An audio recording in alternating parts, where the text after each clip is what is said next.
خسته نباشین. ایرانی. شما چند اینجا کار میکنید؟ من 5 سال اینجا کار میکنم. خب بابا چی بوده قبلا؟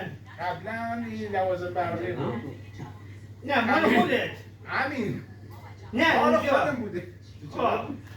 خب چند تا اونجایی؟ 12 سال. آها. خب بازار خوب است؟ نه. خوب نیست؟ چرا؟ ارکان است. خراب است؟ خب غذا هم خب گران میدیم. ارزان میفروشه. ارزان میفروشی ببخشی ارزان میفروشی. بستنی هم نیاوردی. تو دهن مردم از سرش مونه باید روها. بستنی نیاوردی. این نوشابه و دوغ و درستل و آب و حسین بستنی خالی و خودت چند سالتانه؟ من 60 سالمه. که بعد کلا چندی؟ یک کلاس برای کلا چندی؟ یکم. امو قدرت میشناسی؟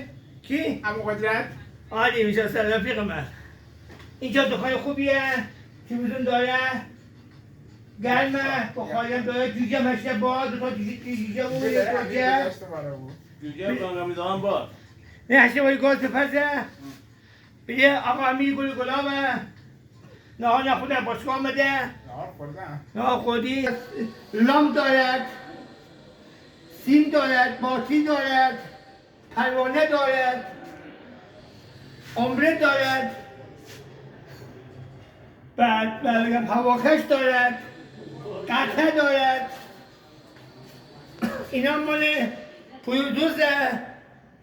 پولوزه.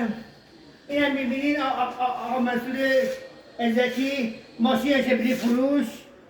این عروسک هم آقای همتیه هست بری فروش. بیام بده بس کن. این هم مال گوشیه. اینم اینه. بعد بریم دکان آقا حامد هم قلب داره. بلنگو داره. همه چی داره. این محمد همون نشد. ماشم مغازه دارد. آقا شما چند سال اینجا کار میکنی؟ 1 سال. آفرین. راضی هستی؟ نه.